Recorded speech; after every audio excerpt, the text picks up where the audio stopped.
Противник з 4 сторін, евакуацію провести неможливо.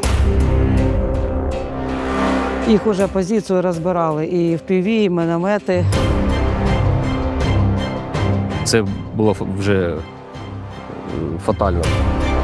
Я стріляв за 10-15 метрів. Притик.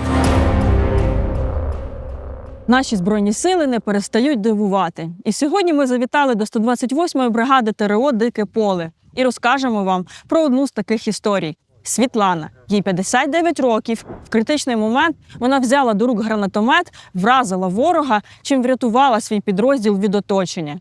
Тут жили орки, довгий тривалий час вони тут жили. І що тут написано? Вооружені сили Росії. От їхні речі, рюкзаки, ботинки, все, що нажито непосильним трудом, все, що вони спіздили у наших людей, воно все, бач, не донесли. Не донесли вони, не вспіли їх, ракета наздогнала. Так що це предупреждение для всіх орків, що сюди нечего лезть на нашу землю. В той час 230-й батальйон саме займав оборону Старомайорського. Противник вже декілька місяців намагався малими групами провести штурмові дії. В той час склалася оперативна обстановка така, що сусіда справа вже не було. 5 травня, якраз на Великодень, почались великі штурми Старомайорського при підтримці танків, техніки. Першу бронегрупу вдалося вразити 2 танка. Один намагається прорватися, відпрацьовує БК. В цей час з фронту заходить 4 бехи за підтримкою танків. Скидує десант. За ними одразу на багі та на мотоциклах штурмові групи намагаються вклинитися в фронт та обійти нас справа. Так почалися штурми. Загальна кількість таких волн була 8. В кожній 5-6 одиниць техніки. Це був перший день. В той час в мене були сили приблизно за батальйон до роти та колективка. І все. Противник на ділянці прориву кількісно десь в 10 разів превосходно. В той час якраз підрозділ пані Світлани знаходився на лівому фланзі. Противник в міжпозиційний простір намагається обійти їх, щоб обрізати мені логістичні шляхи. Ми з нашим головним сержантом Романом треба було заступити на ротний опорний пункт. Ми чули по рації, що комбат передавав, де заходять орки, де заїжджають БТРи, танки, з якої сторони вони йдуть. І ми це хлопцям передавали. Коли Роман відпочивав, такий маленький час, коли йому здавалось відпочити, я брала, приймала тоді на себе це управління, чула і передавала солдатам, що треба робити. Я почула по рації, що комбат передає, що заходять група біля нас через один будиночок ДРГ. Ну і тоді я, знаєте, не вагаючись, я таке прийняла рішення, що треба щось робити. От, на таких емоціях я побігла, у нас у гаражі була зброя.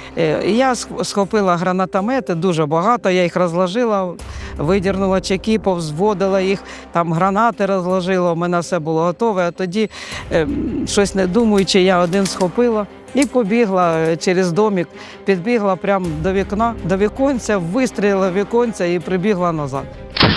Ну і Роман, чесно кажучи, він був в шоці, він просто... Не очікував, Він що не ви очікував, можете. він навіть отак вже така, не знав, що мені сказати.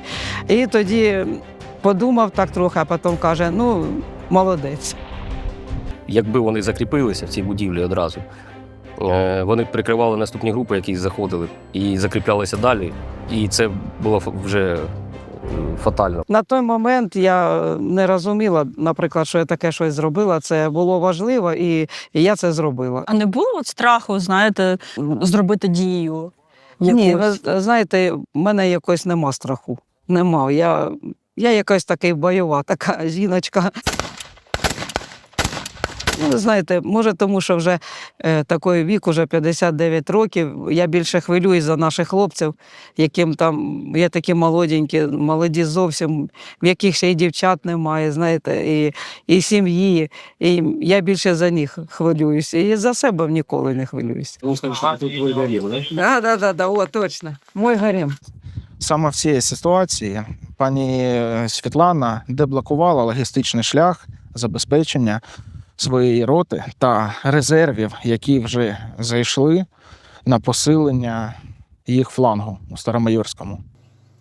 У нас була ситуація, коли хлопці вже на передньому краї тримали позиції, і їх уже позицію розбирали. І FPV, і міномети, і БТРи заїжджали, і всі тримали позиції, ніхто не покинув позиції. Я по рації казала: хлопці, тримайтеся, як тільки така можливість, таке віконце появиться, вас обов'язково поміняють.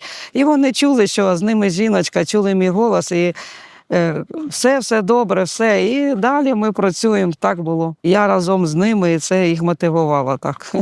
Я бачу от на полі бою так, що росіяни, вони не зупиняють, вони не бажають зупинити війну. І я вважаю і бачу, що нам дуже потрібна зброя, і така важка зброя.